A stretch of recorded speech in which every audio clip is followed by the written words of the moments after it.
Hi friends, எல்லோருக்கும் வணக்கம். This is Sivaji. Friends, video போகிறதுக்கு முன்னாடி என்னோடய சப்ஸ்கிரைபர்ஸ், வியூவர்ஸ், ஃப்ரெண்ட்ஸ் எல்லோருக்கும் என் மனமார்ந்த நன்றிகளை தெரிவிச்சுக்கிறேன். ஃப்ரெண்ட்ஸ், நிறைய பேர் இந்த சார் நீங்கள் அப்டேட் பண்ணி கொடுத்துட்ருக்கீங்க. இப்போலாம் பார்த்தீங்கன்னா இந்த சைக்காலஜி வீடியோஸில் போடுறதுல, அப்புறம் சின்ன சின்ன ட்ரிக்ஸு, விஷயங்கள், ஸ்ட்ராட்டஜிஸ் இந்த மாதிரிலாம் கொடுத்து ரொம்ப நாள் ஆச்சு. ஸோ திரும்ப அதை ஸ்டார்ட் பண்ணால் பெட்டராக இருக்கும் கேட்டிருந்தீங்க. ஸோ இன்றைக்கி பார்த்திங்கன்னா நம்ம அதே சைக்காலஜி சம்மந்தப்பட்ட ஒரு விஷயத்தை பற்றி நம்ம டாப்பிக்கை இன்றைக்கி நம்ம பார்க்க போகிறோம். ஃப்ரெண்ட்ஸ், ஃபியர் இதுதான் முக்கியமான ஒரு பங்கு வகிக்குது நம்ம ட்ரேடிங்கில். அதாவது சைக்காலஜியில் ஒரு ஃபியர் முக்கியமான ஒரு பங்கு வகிக்குது. எப்படி அப்படின்னு பார்த்தீங்கன்னா, நீங்கள் ஒரு ட்ரேட் எடுக்கிறீங்க அப்படின்னா, இப்போ உங்களுக்கு அந்த இடத்துல என்ன தோணுதோ, உங்களுக்கு பிரேக் அவுட்டாக இருக்கட்டும், பிரேக் டவுனாக இருக்கட்டும், ரெசிஸ்டன்ஸாக இருக்கட்டும், சப்போர்ட்டாக இருக்கட்டும், சப்ளை ஜோன், டிமாண்ட் ஜோன், ஏதோ ஒரு விஷயம் உங்களுக்கு ஒரு தோணுது அந்த இடத்துல உங்களுக்கு அப்படின்றப்போ, அப்போ தோணுதே அப்படின்னு நினச்சி எடுத்தீங்க அப்படின்னா அதனுடைய ரிசல்ட்டை எப்படி இருக்குதுன்ட்டு நீங்கள் அனலைசிஸ் பண்ணணும். ஜஸ்ட்டு தோணுதே அப்படின்றது ட்ரேட் இருக்கிறத விட, அந்த தோணுதே அப்படின்றது எடுத்த ட்ரேடு எத்தனை சக்ஸஸ்ஃபுல்லாக இருக்குது, எத்தனை ஃபெயிலாக இருக்குது அப்படின்னு யாரும் அனலிசிஸ் பண்ணுறதே இல்லை. ஃப்ரெண்ட்ஸ், அது ரொம்ப ஒரு முக்கியமான விஷயம். அந்த நீங்கள் அனலிசிஸ் பண்ண ஸ்டார்ட் பண்ணிட்டீங்கன்னாவே நீங்கள் ஓகே, அந்த ஃபியரை ஓவர் கம் பண்ணி வந்துடுவீங்க. ஆனால் இங்கே என்ன நடக்குது அப்படின்னா, அந்த ஃபியருக்கு நீங்கள் அடிக்ஷன் பண்ணிடுறீங்க. ஃபஸ்ட்டு பயப்படுறீங்க ட்ரேட் எடுக்க சொல்லும், ரெண்டாவது டைமு பயப்படுறீங்க, மூணாவது டைம் பயப்படுறீங்க. அப்போ என்ன ஆகுனா, தொடர்ந்து ஒரு ட்ரேட் எடுத்து பயமாக இருக்குது, ஸ்டாப் லாஸ் ஹிட் ஆகிடுமெண்ட் தெரியல, ரெண்டாவது டைம் ஸ்டாப் லாஸ் ஹிட் ஆகிடுமெண்ட் தெரியல, மூணாவது டைம் ஸ்டாப் லாஸ் ஹிட் ஆகிடுமெண்ட் தெரியல, அப்படி இந்த தெரியல பயத்தோடு பண்ண சொல்லி என்ன ஆகுனா, அதுவே உங்களுக்கு மனசில் ரெக்கார்ட் ஆகிடுது. அப்போ என்ன ஆகுனா, ஒரு 20 டைம் 30 டைம் இந்த பயந்து ட்ரேட் எடுத்தீங்க. அப்போ என்ன ஆகுனா, உங்களுக்கு அடுத்த டைம் ஒரு 20 டைம் 30 டைம் ட்ரேட் எடுத்து ஆட்டோமேட்டிக் உங்கள் பயம் உங்களை துரத்திக்கிட்டே இருக்கும். நீங்கள் நல்ல ட்ரேட் எடுத்தால் கூட அந்த பயம் உங்களுக்கு மனசில், இந்த ட்ரேட் டவுட்டு, ஒரு தெரியல, எவ்வளோ எடுக்கிறோன்னு தெரியல, எவ்வளோ ப்ராஃபிட் தெரியல, எவ்வளோ புக் பண்ணணும்னு தெரியல அப்படின்ற ஒரு மைண்ட் செட்டுக்கு வந்துடுவீங்க. ஃப்ரெண்ட்ஸ், அதுக்கு முன்னாடி உங்களுக்கு ஒரு சின்ன ஒரு விஷயம் சொல்ல பாருங்கள். ஸ்டாப் லாஸ் போடாமல் ட்ரேடே பண்ணாதீங்க. Friends, first of all stop loss போட எவ்வளோன்னா இருக்கட்டும். நான் என்ன சொல்லேன்னா, இப்போ உங்களுக்கு ரிஸ்க், இப்போ நீங்கள் ஃபார் எக்ஸாம்பிள் இன்றைக்கி கூட நம்ம லைவ் மார்க்கெட்டில் இது சில ஸ்க்ரீன்ஷாட் ஷேர் பண்ணணும். நீங்கள் ஒரு டெலிகிராமில் ஜாயின் பண்ணலன்னா ஜாயின் பண்ணிங்க. எஜுகேஷன் பர்பஸ்க்காக உங்களுக்கு லைவ் மார்க்கெட்டில் இந்த மாதிரி ஸ்க்ரீன்ஷாட்லாம் ஷேர் பண்ணிகிட்டு இருப்பேன். இப்போ இன்றைக்கி காலையில் 6:50 மணிக்கு 6:59க்கு ஒரு அப்சைடுக்கான மூமெண்டம் இருக்குது அப்படின்னு, இதே நம்ம கேபிட்டலிஸ்ட் இந்தியாவில் ஒரு அப்சைடுக்கான மூமெண்டம். இப்போ ஃபார் எக்ஸாம்பிள் நீங்கள் ஒரு பிரேக் அவுட்டில் ட்ரேட் எடுத்தீங்க அப்படின்னு வச்சுங்களேன். இப்போ இதில் எடுத்திங்கன்னா உங்களுடைய ஸ்விங் லோ இங்கே ஸ்விங் லோ இருக்குது.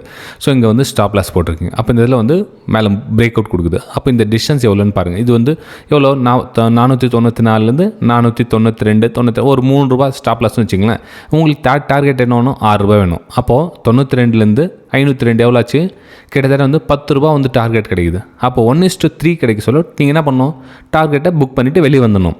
இதுக்கப்புறம் என்ன பண்ணணும்னு குழம்பிட்டு இருக்குதில்ல. அதே மாதிரி இந்த ட்ரேட் ப்ராஃபிட் புக் பண்ணிட்டீங்கன்னா சிஸ்டம் க்ளோஸ் பண்ணுங்கள். இன்னும் நிறைய பேர் சிஸ்டம் க்ளோஸ் பண்ணவும் மறந்துட்டாங்க. இப்போ கூட இன்றைக்கி கூட இந்த ரெக்கார்ட் பண்ணிகிட்டு இருக்கேன். இந்த டைமில் கூட உங்களுக்கு ஒரு க்ரூட் ஆயில் ஒரு வியூ ஷேர் பண்ணியிருந்தேன். இப்போ இந்த மார்க்கெட் ரன்னிங் தான் காமிச்சிட்டு இருக்குது. ஆக்சுவலாக லைவில் தான் காமிக்கக்கூடாது. இப்போ ரெக்கார்ட் தானே உங்களுக்கு காமிக்கலாம், தப்பில்லை. இதே தான் உங்களுக்கு ஸ்க்ரீன்ஷாட்டை சென்ட் பண்ணியிருந்தேன். இப்போ க்ரூட் ஆயில் கூட ஒரு அப்சைடுக்கான ஒரு பிளானிங் இந்த பிரேக் அவுட் இருந்தால் இங்கே பாருங்கன்னு ஸோ இந்த டிஸ்டன்ஸ் உங்களுக்கு ப்ராஃபிட்டை கிடச்சி அந்த ஸ்விங்கில் உங்களுக்கு ஸ்டாப் லாஸை போட்டிங்களா, இந்த பிரேக் அவுட்டில் உங்களுக்கு என்ன தேவையோ அந்த ப்ராஃபிட்டை புக் பண்ணிவிட்டு வெளியே வந்துடுங்க. அதுவும் உங்களுக்கு டெலிகிராம் சேனலில் அமைச்சிருக்க பாருங்க அந்த ஸ்க்ரீன்ஷாட் கூட. இப்போ லைவ் மார்க்கெட் இப்போ வீடியோ ரெக்கார்டிங் பண்ணிட்டு சொல்லக்கூடாது, இந்த இதில் பிரேக் அவுட்டுக்கான வாய்ப்புகள் பாருங்கள் அப்படின்னு மென்ஷன் பண்ணியிருந்தேன் பாருங்கள். இப்போது எத்தனை மணி டைம் கூட உங்களுக்கு 6 மணி 9 நிமிஷம். ஸோ இந்த பிரேக் அவுட் நடந்தால் அப்போ நம்ம என்ன பண்ணுறோம்? பிரேக் அவுட் நடந்தால் ஸ்விங் லோ நம்ம தேடுறோம். இப்போ இந்த இதில் பிரேக் அவுட் நடந்தால் இந்த ஸ்விங் லோ ஆச்சு, இங்கே பிரேக் அவுட் நடந்தால் இங்கே ஸ்விங் லோ. அப்போ இங்கே பிரேக் அவுட் நடக்குது, பிரேக் அவுட் நடந்து மேலே மூவ்மெண்ட் ஆயிருக்கு. ஸோ நமக்கு தேவைன்னா 1:2 வந்தால் 1:3 வந்தால் ப்ராஃபிட் புக் பண்ணிவிட்டு வெளியே வந்துடணும்.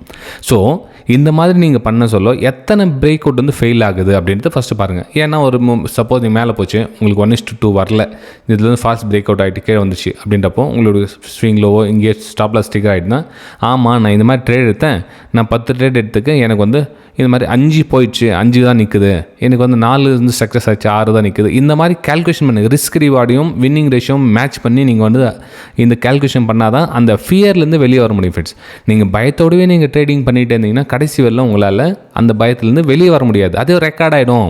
நான் சொல்லுறது என்னென்னா, நீங்கள் கால்குலேஷன் பண்ணாமல் நீங்கள் ட்ரேட் எடுத்தீங்கன்னு வச்சுங்க. இப்போ எனக்கு வின்னிங் ரேஷியோவும் ரிஸ்க் ரேஷியோவும் தெரியல சார், நான் இதில் இத்தனை மாதிரி ட்ரேட் எடுக்கிறேன், எத்தனை ட்ரேட் சக்ஸஸ் ஆகணும் இதெல்லாம் கால்குலேஷன் பண்ணதில்லை. அதே மாதிரி நான் எவ்வளோக்கு எவ்வளோ ரிஸ்க் ரிவார்டு நான் பார்க்கணும் இதெல்லாம் கால்குலேஷன் பண்ணதில்லை அப்படின்றப்ப அதுவே உங்களுக்கு ரெக்கார்ட் ஆகிடும். நீங்கள் 1 வருஷம் இல்லை 2 வருஷம் இல்லை, நீங்கள் 5 வருஷம் 10 வருஷம் ஆனாலும் அதே தான் உங்களுக்கு பண்ணிகிட்டே இருப்பீங்க. திரும்ப 9:15 மணிக்கு மார்க்கெட் ஓப்பன் ஆனால் ட்ரேடிங் எடுக்கணும்னு தோணுமே தவிர எவ்வளோ ரிஸ்க் வைக்கணும், எவ்வளோ ரிவார்டு வைக்கணும், இந்த ட்ரேட் வின் ஆகுமா இல்லையான்றது கான்ஃபிடன்ஸ் இருக்காது. ஓகே ஃப்ரெண்ட்ஸ், வீடியோ பிடிச்ச மறக்காமல் உங்களோட லைக்ஸ் அண்ட் கமெண்ட்ஸை பதிவு பண்ணுங்கள். நீங்கள் ஒரு வேளை நம்ம சேனல் ஃபஸ்ட் டைம் வந்தீங்கன்னா சேனலை சப்ஸ்கிரைப் பண்ணி பெல் ஐக்கானை கிளிக் பண்ணி வச்சுங்க. இது நம்மளுடைய சேனல். இது வந்து நீங்கள் 65,000 சப்ஸ்கிரைபர்ஸ் கம்ப்ளீட் ஆன ஒரு ஃப்ரீ வெபினாரும் அரேஞ்ச் பண்ணியிருக்கேன். அந்த வெபினாரில் கலந்துக்கலாம். நீங்கள் ஒரு வேளை நீங்கள் ப்ரைஸேஷன் கற்றுக்கணும் சார், நீங்கள் வந்து பிரேக் அவுட்லாம் கரெக்டாக எடுக்கிறீங்க, இதெல்லாம் வந்து எக்ஸாக்ட் எடுக்கிறீங்க, அதுவும் நான் கற்றுக்கணும் விருப்பப்பட்டீங்கன்னா இந்த வீடியோக்கு டிஸ்கிரிப்ஷனில் லிங்க் இருக்குது பாருங்கள், வாட்ஸ்அப் நம்பர் கொடுத்துருக்கேன். எத்தனை நாள் கிளாஸஸ் போகும் அப்படின்றது ஃபுல் டீட்டெயில் கொடுத்துருக்கேன். அதே மாதிரி பார்த்தீங்கன்னா எவ்வளோ ஃபீஸ் அப்படின்றது நிறைய பேர் கேட்குறாங்க. சார் ஃபீஸ் எவ்வளோன்னு சொல்லி ஃபீஸோட டீட்டெயில்ஸும் கொடுத்துருக்கேன். இந்த கிளாஸ் ரெக்கார்டட் வரதுனால வந்து நீங்கள் வேலைக்கு போய்ட்டு நீங்கள் வந்து ஈஸியாக கற்றுக்கலாம் ஃப்ரெண்ட்ஸ். அது வந்து ஒரு முக்கியமான பாசிட்டிவ் மைண்ட்ஸ். ஸோ அதை கற்றுக்கிட்டு நீங்கள் வந்து ப்ராக்டிஸ் மெயின். நீங்கள் கற்றுக்கிறது நிறைய பேர் கற்றுக்கிறத ப்ராக்டிஸ் யாரும் பண்ணுறதே கிடையாது. இது வந்து முக்கியமான விஷயம். இந்த ஸ்கேல்பிங்கில் அந்த ஃபியர் வந்து ஸ்கேல்பிங் ரொம்ப ரொம்ப முக்கியம். ஏன்னா ஓவர் ட்ரேடிங்கில் கொண்டு போய் விட்டுரும். ஸ்கேல்பிங் அப்படின்னா சின்ன சின்ன பாயிண்ட் கேட்ச் பண்ண ட்ரை பண்ணுவாங்க. இப்போ ₹1 ரிஸ்க் எடுக்கிறாங்க, ஒரு ₹3 ப்ராஃபிட் எடுக்கிறாங்கன்னா சரி இந்த மாதிரி ரன்னிங்கில் ரேலிலாம் போகுது, இதில் பிரேக் அவுட் எடுக்கலாம், பிரேக் டவுன் எடுக்கலாம், இந்த மாதிரி எடுக்க சொல்ல என்னன்னா ரீவேஞ்ச் பண்ணணும்னு தரும். இப்போ ₹1 ஸ்டாப் லாஸ் 2 கண்டினியூவாக ஹிட் ஆயிடுச்சுன்னு வச்சிங்களேன். அப்போ என்ன ஆகுனா ₹1 ப்ளஸ் டேக்ஸஸ், இப்போது ப்ரோக்கரேஜ் டேக்ஸஸ்லாம் சேர்த்து ₹1,000 ஆகிடும். ஸோ ₹1,000 ₹3 ஆயிடுச்சு. அப்போ நீங்கள் என்ன பண்ணணும், அடுத்த ட்ரேடுக்கு பிளான் பண்ண சொல்லும் நீங்கள் வந்து ₹6 ₹7 நீங்கள் வச்சா தான் வந்து இதை மேனேஜ் பண்ண முடியும். அப்போ என்ன பண்ணுவீங்கன்னா சரி இந்த இதில் பிரேக் அவுட் மெத்தது, இது பிரேக் டவுனு, பிரேக் அவுட், இந்த மாதிரி இங்கே மல்டிபிள் ட்ரேட் எடுக்க சொல்ல என்னன்னா உங்களுடைய எமோஷனலை கண்ட்ரோல் பண்ண முடியாது, இன்னும் ஃபியர் வந்து அதிகமாகிடும். ஓகே, ஸோ இதெல்லாம் வந்து கால்குலேஷன் பண்ணி பண்ணணுமா இருக்கும். ஸோ தயவு செஞ்சு சொல்கிறேன், ஸ்கேல்பிங் பண்ண சொல்ல இந்த ஃபியர் இல்லாமல் இருக்க ட்ரை பண்ணுங்கள். அதாவது ஃபியர் இல்லாமல் என்ன, உங்களோட ரிஸ்க்கை வந்து ஸ்டாண்டர்டாக தெரிஞ்சுங்க. இப்போ நான் இன்றைக்கி கூட லைவ் மார்க்கெட்டில் இந்த இதில் பிரேக் டவுனுக்கான வாய்ப்புகள் பாருங்கன்னு. ஸோ ரிஸ்க் இவ்வளோன்னு தெரிஞ்சிச்சு எனக்கு. அப்போ ரிஸ்க் இவ்வளோ இருக்குது, அப்போ ரிவார்டு இவ்வளோ இருக்குது. எனக்கு ஒரு வேலை இந்த இதில் பிரேக் டவுன் ஆகிட்டு மேலே போய் ஸ்டாப் லாஸ் சீட் ஆச்சுன்னா கூட எனக்கு இன்றைக்கி ₹1 நஷ்டம். ஐ மீன் அப்போ மேபி ஒரு ₹5,000 நீங்கள் ஸ்டாப் லாஸ் போட்டிருப்பீங்க அப்படின்னு கீழே ₹15,000 ப்ராஃபிட் வச்சுருப்பீங்கன்னா ₹5,000 நஷ்டம். ஓகே, இன்றைக்கி செட்டப் வந்து ஃபெயில் ஆகிடுச்சு, நாளைக்கு பார்த்துக்கலாம், நாளைக்கு பார்த்துக்கலாம், சனிக்கிழமை ஞாயிற்றுக்கிழமை ஓகே விட்டுருங்க. சரி ஃப்ரெண்ட்ஸ், இன்னொரு விஷயம் சார், நீங்கள் சொல்கிற மாதிரி ஒரே ஒரு நாளைக்கு ஒரு ட்ரேட் மட்டும் பண்ணால் எப்படி சார் அது? அடுத்த ட்ரேடில் டபுள் குவான்டிட்டி போட்டு பண்ணுறது தானே அப்படின்வாங்க. அந்த தப்பு மட்டும் பண்ணாதீங்க. ஏன்னா ஒரு செட்டப் மேலே நீங்கள் ஒரு ஃபோக்கஸ் பண்ண தவிர அதை குவான்டிட்டி வச்சு நீங்கள் வந்து மேனேஜ் பண்ணலான்றது ராங், முற்றிலும் தவறு. அந்த மாதிரி தப்பே பண்ணாதீங்க. நீங்கள் இன்னொரு செட்டப்பை பண்ணுங்கள், சேம் குவான்டிட்டி ஒரு லாட்லேயே பண்ணுங்கள், அந்த ரிஸ்க் ரிவார்டை வந்து கரெக்டாக ஃபாலோ பண்ணுங்கள். அந்த செட்டப் உங்களுக்கு ஒரு வேலை இந்த இடத்துல சேம், இப்போ நீங்கள் அப் ட்ரெண்டில் பொறுத்தா இதில் வந்து ஹையர் ஐ ஃபார்மேஷன் அது மேலே போகலாம் ட்ரை பண்ண சார் அப்படின்னா, ஸோ இந்த ரிஸ்க் எவ்வளோ இருக்குது நமக்கு, இந்த ஸ்விங் லோ எவ்வளோ இருக்குது, டிஸ்டன்ஸ் எவ்வளோ இருக்குதுன்னு பாருங்கள். இந்த தூரம் வருமா, இந்த இடத்துல ரெசிஸ்டன்ஸ் டார்கெட் வந்து இந்த டிஸ்டன்ஸ் கேட்ச் பண்ண முடியுமா, இப்படி கால்குலேஷன் பண்ணி நீங்கள் ட்ரேட் பண்ணால் பெட்டராக இருக்கும்.